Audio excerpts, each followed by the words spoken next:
Aloha and welcome to the Caring Caregiver Show. I'm your host, Savy, the founder of Gimme a Break. As you know, we're a nonprofit organization that's caring for you. We care for caregivers. We don't take care of the one you're caring for, although can provide resources, but we're here for the caregiver. Those of you who watch our show or listen on podcast regularly know the statistic, and doggone it, still hasn't changed. It's still at 50% of caregivers will pass before the one that they're caring for. We have got to ramp it up. We have got to start practicing wellness, self-care, and we've got to get the word out there that caregivers are at high risk. And by the way, that statistic for 70 and older, it does go up to 70%. So, if you're taking care of someone and you're over 70, please make your wellness a priority. And as I had mentioned last week on the show, one of our own who was in that age bracket passed and left behind the one they were caring for. And so we had a moment of silence then for it. And here it is a week later, and I'm still feeling just the heartache from that. And also on Monday coming up will be a funeral for another one of our caregivers who has passed. And we can't keep dropping like this. We can't keep dropping like flies, you guys. We've got to take care of ourselves. We've got to know that we can be good caregivers and that we can survive and thrive beyond to be able to do all the wonderful things in life that we would like to accomplish and that we could do and that we can contribute to the world. So much positivity that we could put out there in the world. So you're worth it. Take the time for your wellness and know that you matter. We need to survive and then continue to thrive after. And that's what Give Me a Break is all about. And if you need more information, just go to our website, gab808.org. Some great information for you there, and you can contact us. The easiest way is to just fill out a caregiver support form, and it could be about anything. This is for questions. This is for resources. This is for community. Anything you need, just go ahead and fill that form out, and we'll get back to you. Because we do know it's hard, and I know you're exhausted, and I'm still caregiving, so I get it. We get it. We're all caregivers here. We know you need a break. And so one of the breaks we do provide for you is with our support sessions. And our support sessions, mind you, they're every week. So every week online, so easy. Just click onto a Zoom. If you don't have the Zoom app, just get the Zoom app. I'm not being paid by Zoom, by the way. It's a super easy app to download. Go to the Play Store or your whatever you get your applications and download Zoom. It's super easy. Once you get to that, you want to join a meeting, you're going to type in the meeting ID 808-754-3787 and bang, you're in. You're in. And don't worry, if you're having problems with video or audio, we'll walk you through it. We've all been doing this for quite some time. And so every Tuesday evening, Hawaii Standard Time at 8 p.m., join us. Every caregiver, you need community. And we're your community. This is your safe space. Right now, we've been going through the care receiving plan. Your care receiving plan is going to be everything. And as we go through this, you'll wish that the person you're caring for had it. So much involved in what you need to survive and what you need to have whoever's caring for you survive and to make your care receiving even that much better. Last night we were talking about finances, and that's a big one. Not everyone wants to have that talk. Sometimes it's hush hush, but put out some guidelines for you and we'll review it. So if you missed it, join us this Tuesday next week. Join us and we'll review it over, and we review every session and we'll get you caught up to speed because your care receiving plan is everything. And just remember, it is, like I said, it's your positive, safe space. It's where you connect with community and caregivers just like you. Okay, so join us. Do it. The Caring Caregiver Show is how Give Me a Break gets you connected to resources. And, of course, through Giver's Guides, our online magazine, which is a magazine for caregivers to guide you. And it's written exclusively for caregivers, by caregivers, with articles directed just at you. In fact, our current issue this June is celebrating, it's Men's Health Month, National Men's Health Month. So we're celebrating dads and men with great articles for you. We know that you cannot practice wellness for maybe an hour or 2 hours a day because you're caregiving. And if you're a caregiving dad or a caregiver that's taking care of your family member, it's hard. So these articles are directed at how to do this in moments, how to incorporate it in your already chaotic life, and somehow weaving wellness in. And that's what we are aiming for. And so this one we dedicate once a year to all of you male caregivers out there and all you guys, and how life can be a little different. We get that. So check out the article, get your subscription, go to Givers Guides. Where is it? There it is. Go to giversguides.com and subscribe today. Don't miss a single edition. Next month's edition is going to be even better. And I say that every month. And I don't lie. So check it out. All right. Well, good. I get all that off the screen. You know, I'm my own tech person. There we go. Welcome back. And so this season, thanks to Andy Pierce of iBOUNCE Up, we've had our motivational moment just before we begin every show this season. And I'm so excited because he's really given us some great food for thought, great ways to really be mindful about that motivation that we have to motivate ourselves to greatness, even in a situation where you're surrounded with negativity, right? Like I've told you guys before, one negative, you need 5 positives. So when something negative happens, just look around you and grab it, the 5 most positive things you can see and think of, right? And we're going to fight this tooth and nail. Well, here's our one negative. Andy couldn't be here today. He had a funeral that he had to go to. So we send our strength and our hearts with him and wish him safe travels. But here's the positive, that he took time out to make a video so that you guys could still get your mindful moment. And if it touches 5 of you, he's got his 5 positives to 1 negative, right? All right, so here it is. I'm going to play it for you. And here's Andy's mindful motivation for you. Hey, how's it going? I'm excited to share my mindful minute today. Um, it's one of my favorite skills for helping us build strong relationships. And really, what it comes down to is giving our time and our attention to those that we care about most. Some of the research has always been so surprising to me on this subject, and that is that when it comes to understanding and building relationships, a key factor is not necessarily when people come to us with bad news or when they're having a bad day. In fact, we are more selective with those people that we share our good news with. And so when somebody shares good news with you, people are a lot more selective. And if you think about it for a moment, when you think of who you want to share the good things that have happened in your life with, you'll find that you really are a lot more selective with who those people are. And so when people share good news with us or share the happy things that happen in their lives, there's 4 different ways that people tend to respond. And the first one is something I like to call the ender. And this is where that person, when you share good news with them, they are distracted. And, maybe they're on their phone and they're not really paying attention. So this is called the ender because it ends the conversation. And think back for a moment. Have you ever shared or been excited to share some good news with somebody and they just weren't giving you the attention, or they were on their phone or not paying attention? So the underlying message is that, this person doesn't care about my good news or even care about me. Now, people don't do this on purpose. They're doing it because they're busy.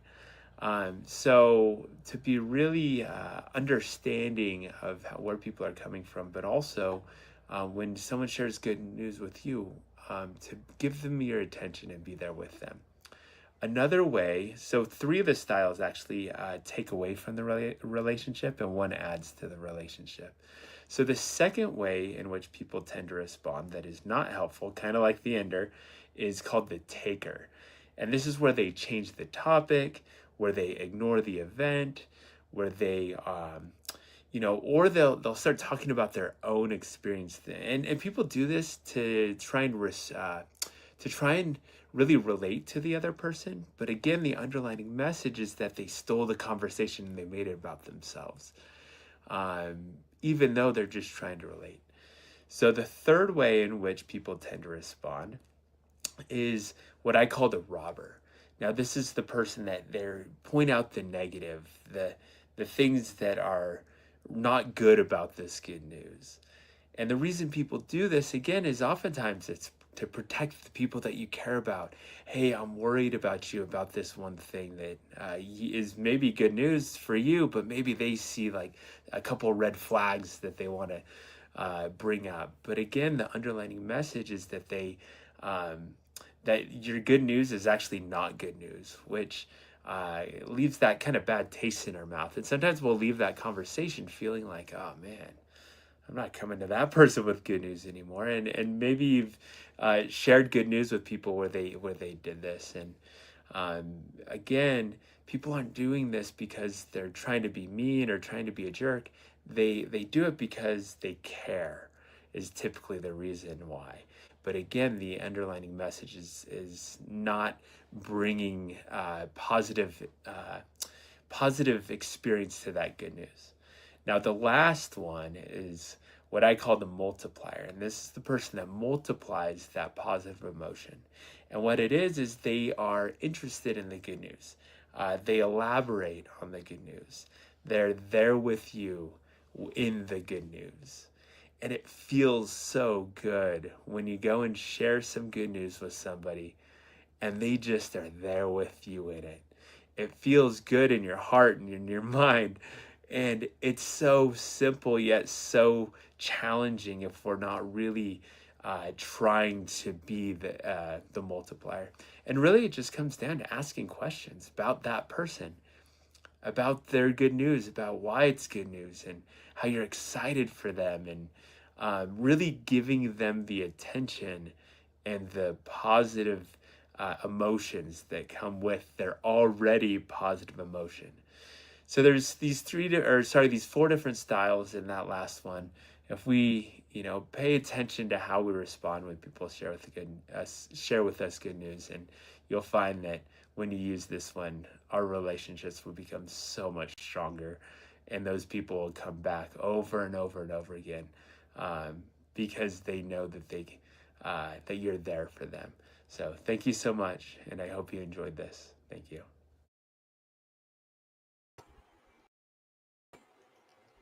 And I'm back. There we go. Caught me off guard. I was writing notes. Oh my God. I had to write so many notes when he was talking.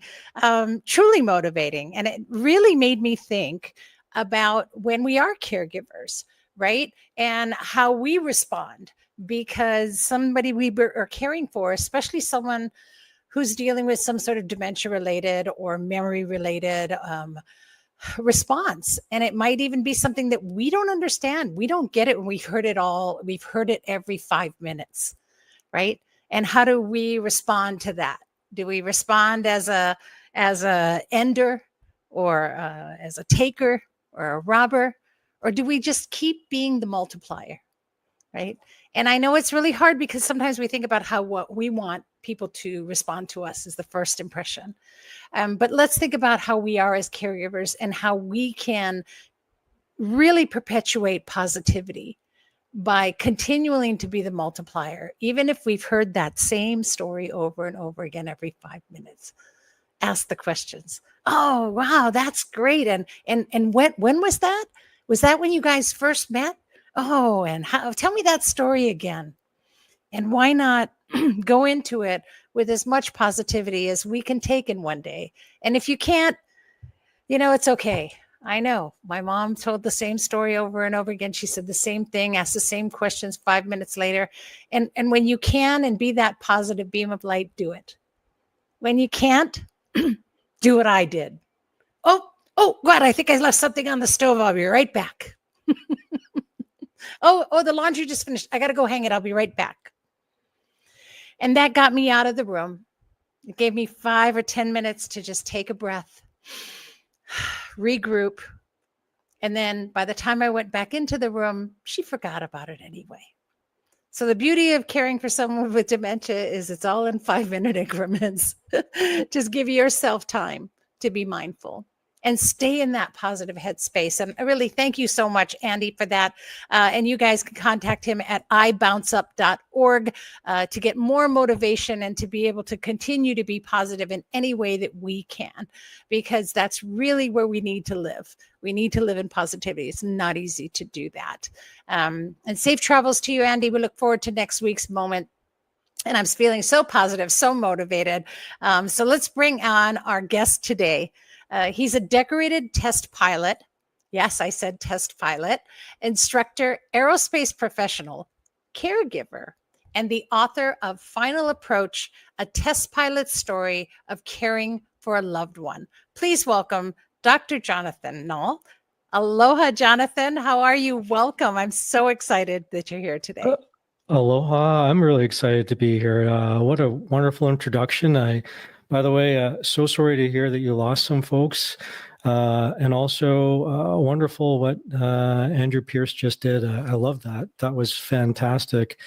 Your messages are just great. And so all that to say, it's a real pleasure to be here and an honor. And by the way, your background there is just great too. Savy, I wanted to tell you, it's wonderful to see. So it's real nice to be here.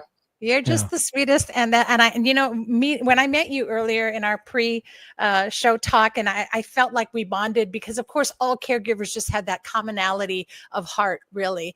And I had such a great conversation with you, and I was really looking forward to talking to you today. But let's talk about your caregiving story just to start off with. Let's share your caregiving story with everybody so they understand, because I did mention that you're a caregiver, and I want everyone to understand when I bring someone on the show, it's because they get it. They're caregivers just like you. So share your story, John. Oh yeah, absolutely. And first of all, I'll also say thank you to all the listeners and viewers for tuning in. That's just makes it really something special and an honor for me. My caregiving story, I took care of both my parents through to their passing.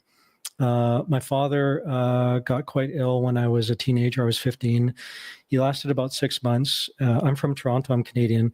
So he was in a very good hospital in downtown Toronto, but it was the 80s in a cancer ward, and he needed a lot of extra support.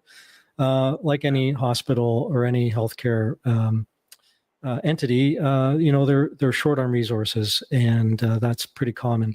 So I did a lot of care for him, right down to his most private needs, and was there with him until the end, along with my mother and sister. But I certainly played a very large role as the man. And then our mother, my mother, lived until she was almost 99. But I had to put my career on the sideline. It was really, a slow decline of about 10 to 15 years, a period of a slow onset of dementia and a lot of, the body declining in different ways. So incremental care. And then the last couple of years, I gave up my career, didn't think I'd see it again, and moved in with my mom, sold everything I had, gave up my home, and went and took care of her. And but we made it through. Took good care of her right till the end as well. I'm proud of that. I feel good about that, and I was able to keep my career and get back to it at the level I wanted to, and take care of myself too, which was your other message, and get back to myself. So that's the short story of my caregiving. And I know that, and I think that's also where we had a commonality, was that we, both taking care of our mothers with dementia and losing your careers, and that's such a hard thing. And I think that's let's just talk about that, because that's what kind of leads into your book and why it's called what it is. But your career is that you were a test pilot. Let's talk about that, because you don't normally go through the day and meet somebody, and it's kind of like saying, hi, I'm a teacher, hi, I'm a rocket scientist. It's like, hi, I run a nonprofit, hi, I'm a test pilot. So I'm sure our listeners would love to hear what that's all about, and how that led you to write your book. Yeah, well, I'm still a test pilot, thankfully. I'm actually instruct test pilots and flight test engineers out here in Mojave, California. I live just south of there, just north of Los Angeles. As I mentioned, I'm Canadian, so I've been down here for a handful of years and get to continue my career after I finished a 33-year service in the military. So, I don't know where to begin. I have a very adventurous, very exciting life, and I'm very lucky and privileged to do it. And I work with a tremendous amount of very gifted and talented people, astronauts, and you name it. And my students are stellar. We get outstanding students.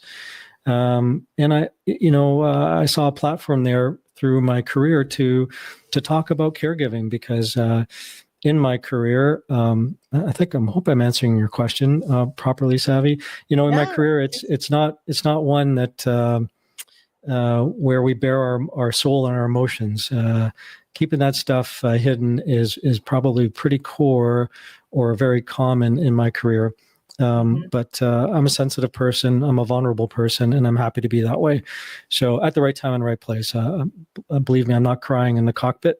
That would not be good. I love that. But, I love that. And I love that you shared that because it's true. As caregivers, even if we are I've known caregivers who are very outgoing in their pre-caregiving life, and then isolation and depression changes that. And we kind of put it all in there. So being able to share your experience, come out of that and put it on a pen to paper to motivate and help and guide others is so admirable because it really, we preach telling your story all the time, right? In fact, we talk about it in our nonprofit because we do a Caregiver of the Year contest every year that we try to share caregiving stories. And the reason why is to create awareness that you're not alone. And so somebody can hear your story and say, I thought I was the only one. I didn't think anybody else was going through this.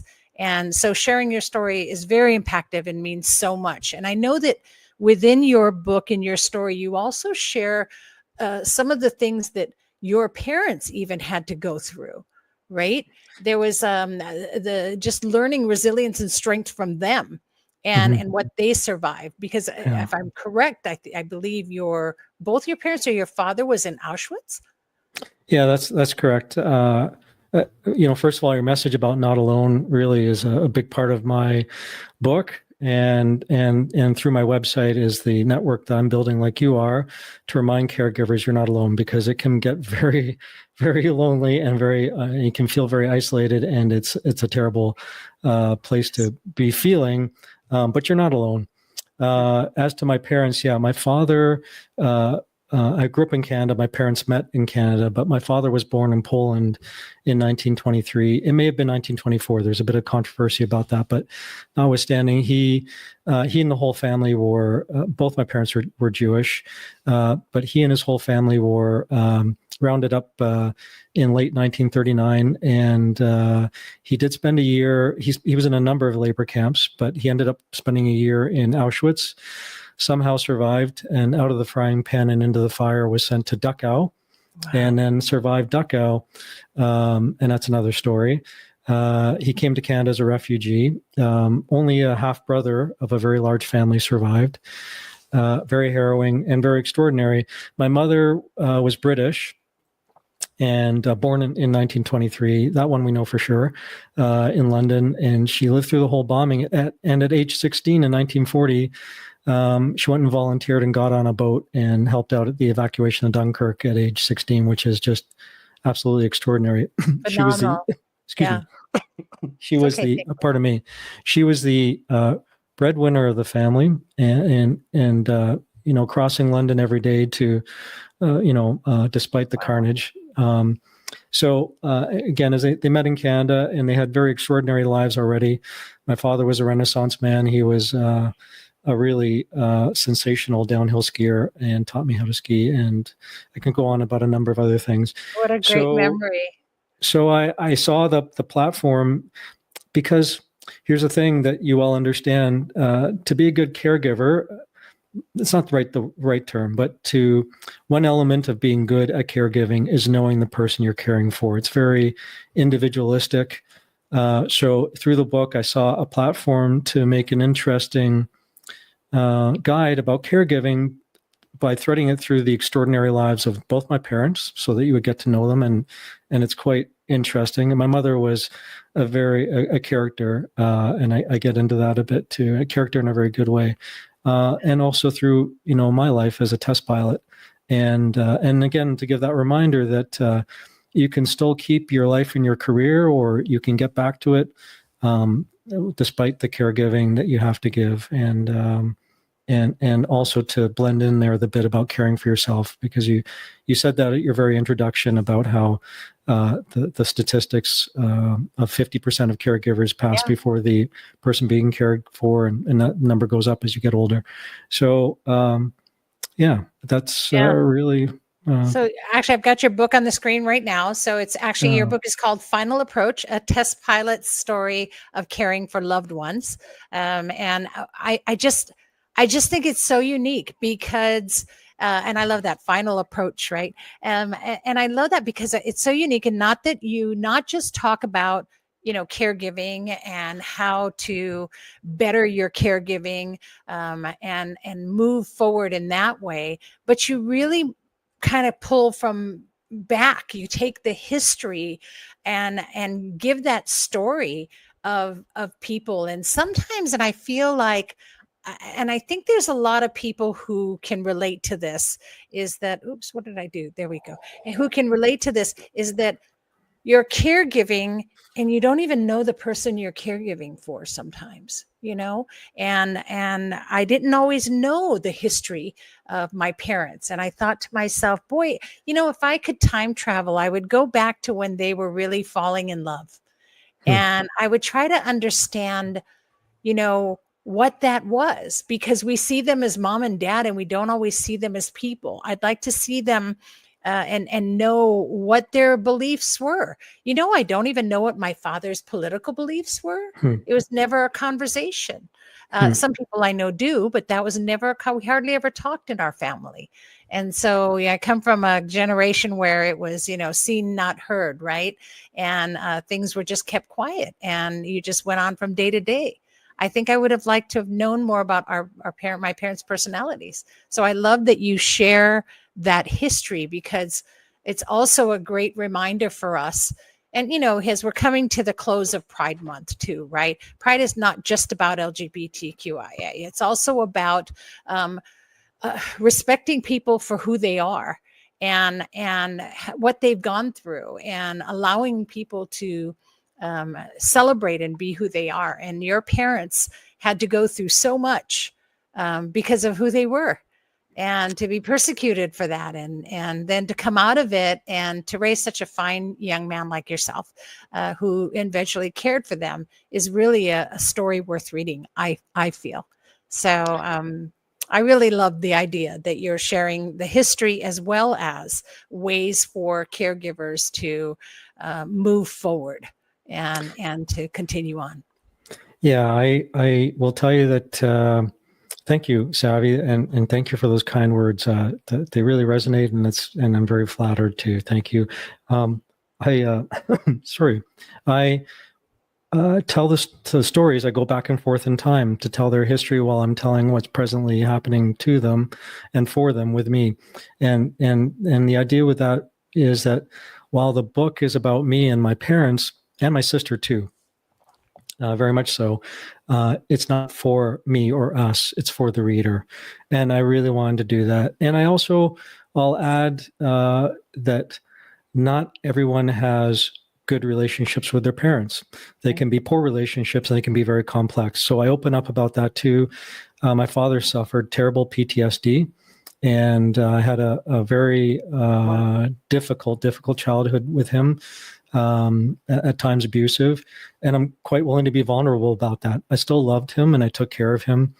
He was my dad, but it was a very complex relationship. And so I would like folks to know that too, because you can end up caring for somebody who really you have not a very good relationship with, and I get that piece.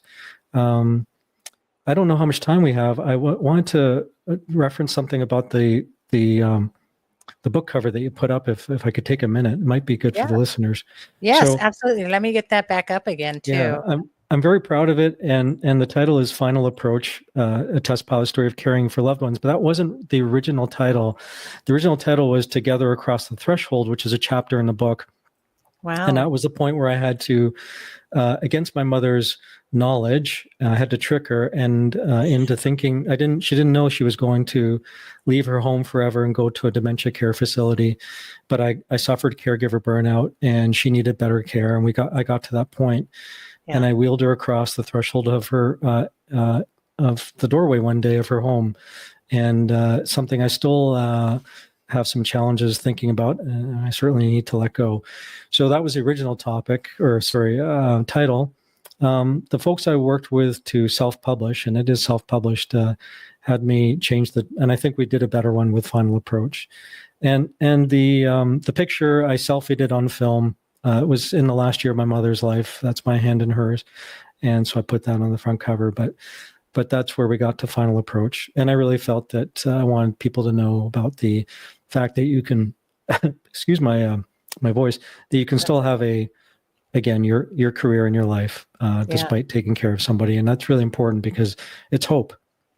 I can totally relate with that. Taking my mom over the threshold, and the last time she was here and went into care and went to a level of care that I could no longer give her. And yes, and I still struggle with it today, right? You feel like you let people down, and you feel like I let her down, and I promised never to do that, and but the best I could do, it was either get her into care or I wouldn't survive the experience. And yeah, that's it right there. Guilt plays a huge role, and heck, I'm Jewish, so guilt runs in our DNA. There. So it's in the DNA. I think Japanese mothers are the same way, actually. Yeah. So I'm predisposed to it, but guilt is the enemy of good decision. Guilt is the enemy of positivity, and guilt produces nothing useful.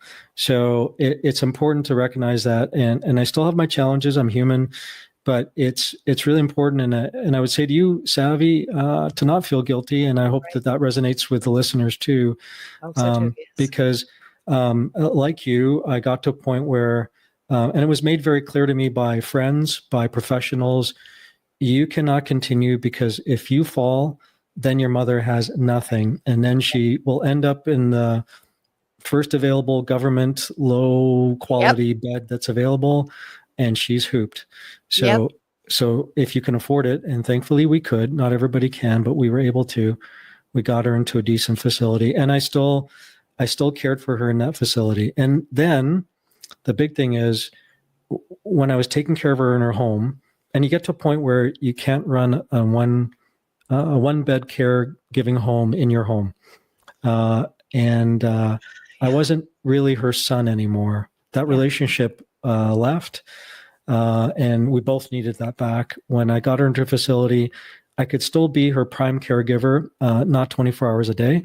It was nearby, and I was there almost daily. We had COVID restrictions at the time, but and I could be her son again, and she could be my mom again. So that's the important thing. So I'm sorry to go on. I just want to sort of give these. No, I think that's so important. I want to get these things out for these are the things that are in the book. This is it talks about all of it addresses everything, and talks about, even things advice that you can give to caregivers. It goes on to talk about mistakes you made and burnout, and And then I think another thing too is, and that leads to what I want to talk about next, but I just want to touch on the fact that you also address something called music therapy.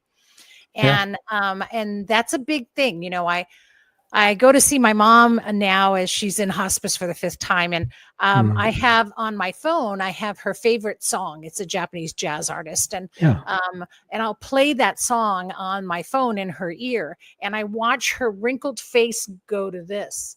And for somebody who's completely unresponsive, to see what that music does to her.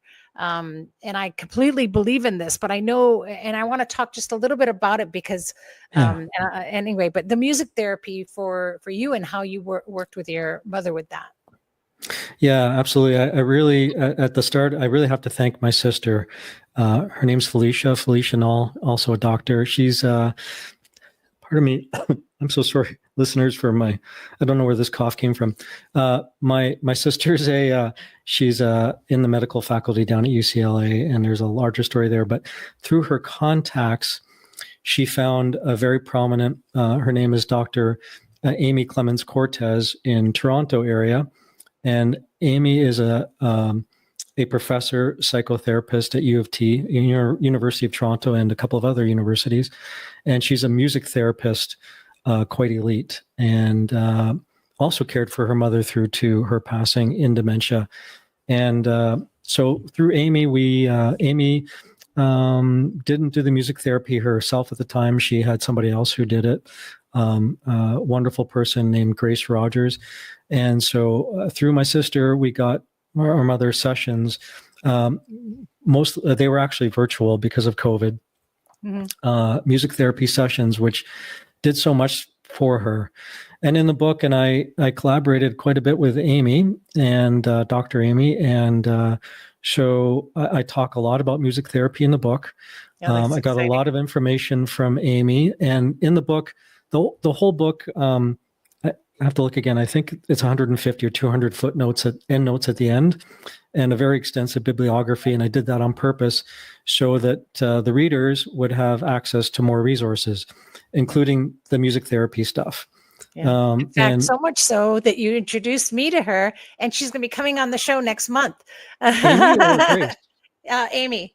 Oh, fantastic. So Dr. Amy Clemens Cortez will be on our show as well. So I have her coming to talk about music therapy. So it's super exciting. What a great community. So thank you for that. And that was why I wanted to bring it up, especially too, but also because I see it for myself and the importance of it. And I think it's something that caregivers don't always think about. And it's not just music therapy for your caree folks. I want you to understand this is music therapy for you too.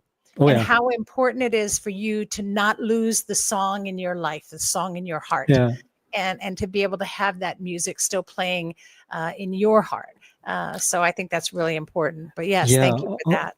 I'll add to that. And Amy's a professional, so she'll tell you all about it. But it's it gives dementia patients an ability to communicate on a different level. It's amazing to see somebody with dementia who might be nonverbal or who's very low verbal ability, et cetera, and then you play a song that they know and love, and they're able to sing along with it. And you're like, where did that come from?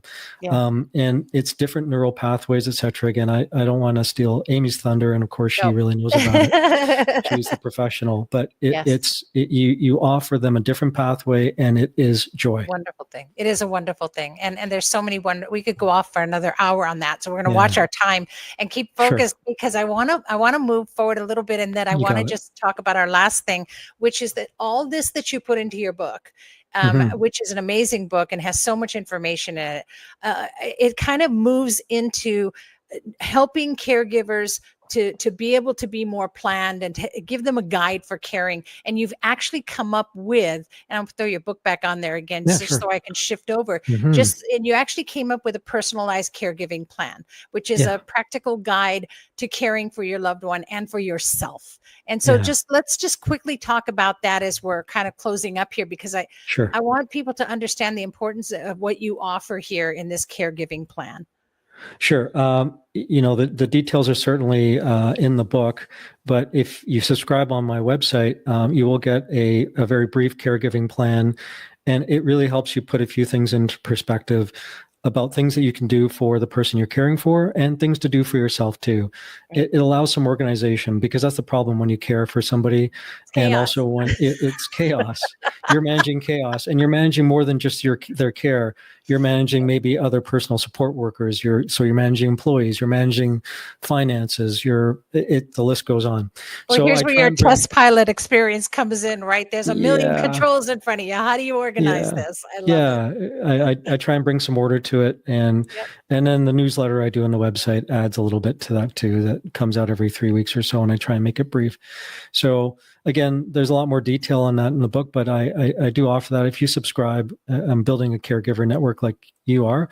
You get that caregiving plan, and you'll get the newsletter and that reminder that you're just not alone. And if there's any way that I can help, I feel that's the goodness that I feel. I want to do that for the community.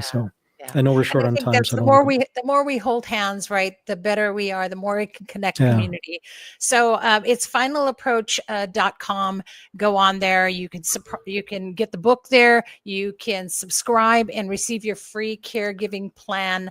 And of course, you'll get the newsletter as well. So Sorry, definitely Savy. get on there. Yes. One mistake. It's finalapproachbook.com. If you There go it to is. Yep, I got it on finalapproach.com, this one right here. yeah, there you go. You'll get something else. Yes, so it's So, fine. No, it'll be a test pilot lesson or something. So Yeah. finalapproachbook.com, and it's right on the screen for those of you watching us and for those listening on podcast. Again, finalapproachbook.com. Go there, get all the information right on the website. You'll see, and then subscribe and get the personalized caregiving plan, as well as get the book, you guys. And you know what? I'll tell you, your kindness and giving continues on. And this is why I feel you're such a great soul. I'm so happy to have you on the show, because it continues on in that you are offering 3 free downloads of your book to anyone watching or listening to the podcast. So the first 3 that comment, that put in the comments, final approach, and I will get a hold of you and get in contact with you on any of our 7 platforms that we're currently streaming on live. So if you're watching live, get that in the comments right now. Final approach. You will get a free download to Jonathan's book. And of course, by all means, if you're listening on podcast as well, just go ahead and I know it's going to be later, so go ahead and comment final approach. And if we have not given out those copies of the book, the downloads, then by all means you will get that as well. But I have a feeling our live audience will be commenting on that right quick. And just go to the website finalapproachbook.com and get all the information you need, and just connect with Jonathan. What a great soul you are, and having met you has truly been a pleasure, and knowing you're out there supporting caregivers is so reassuring. So thank you for all that you've done, and for your book, and for sharing of yourself, and being able to tell your story in a way that's going to help support caregivers for a long, long time. Thank you. Thank you, Savy. It's been a real honor and a real pleasure. And thank you to all the listeners and viewers. Appreciate it. Have a wonderful day. Aloha. Aloha. Oh, and you're coming Mahalo. to Hawaii, so enjoy your trip. Thank you so much. Yeah, coming with the family, so it'll be great. Yes, so thank you. Mahalo. Aloha. Bye. Bye. Wow, that was awesome. This is what it's all about. We're all caregivers, but we have to connect as a community. And if we can connect as a community, then there's nothing stopping us. We can find joy. We can thrive. We can continue on a mission to support ourselves, to support others, to support our loved ones. And life doesn't end with caregiving. We do not have to be isolated. We do not have to be hidden in the dark anymore, depressed. Come out. Hey, Pride Month, come on out. Caregivers are coming out, people. And we can come out, we can form a community, and we can strengthen one another and continue on, because there's so much heart in a caregiver that can be doing so much good in the world today. Mahalo, Jonathan, for sharing with us today. Really appreciate it. Next week, we'll have Rick Henkin, who is the owner of 4 Family Caregivers, and also Deb Bowling, the owner of 808 Notary. Now, I know that's interesting, because, you need a notary service when you're caregiving. And of course, more motivation from Andy. Excited to have him back in person. And remember that this show is brought to you by Gimme a Break, and it is and by Givers Guides online magazine and so in trifecta we have Gimme a Break, Givers Guides, and the Caring Caregiver Show, all here for you as caregivers, giving you all that you need, connecting you to community, connecting you to resources, keeping you positive. And we want to keep it all coming. So that donation of a subscription that you make to join and get the Givers Guides online magazine helps us. And of course, you can donate anytime. Just go on to gab808.org and make a donation. That helps us. That helps us to keep going, keep doing what we're doing. It pays the bills. Remember, too, that we're an all-volunteer organization, so no one gets paid to do this. I don't. We're doing all of this voluntarily, and your donations go directly to the services and to help more caregivers out there. And that's what we want to do. We want to keep that community growing. All right. And season 15 is filled with so much more. It is filled with so many more ways for you to survive. Super excited about that. And you could just watch us live on any platform like the one you're watching us now, as well as go back and look at it on any of those platforms. We're on Facebook, we're on LinkedIn, we're on YouTube. And so if you missed that, that's okay. You can listen to us in podcast and about a week after the show. So you'll hear us on Spotify, Apple, Stitcher, Google, gosh, any of them. We're on there. Just type in Caring Caregiver Show. Still didn't work. Still couldn't find us. That's okay. Go to the caringcaregivershow.com right here on the screen, caringcaregivershow.com, and you can listen to any audio of any episode that we've done, the history of all of our episodes. A lot of great resources for you there. The most important thing, caregivers, stay connected. Stay connected. Join the community. Hold hands. You are not alone. You are not there. So check us out. Go to our Facebook page, Givers Guides Facebook page, or the Gimme a Break Facebook page, or even the Caring Caregiver Show Facebook page, and join a community there. You're not alone. You have us. Keep informed. This was a good show. Thank you for being here. And remember, in the meantime, breathe. We forget to do that. And you deserve it. Here's hoping that you're finding more joy in your caregiving every week here on the Caring Caregiving Show. So thanks for tuning in, and please always be kind to yourself and especially to those who are caring. Aloha, everyone. Have a great week. See you next week.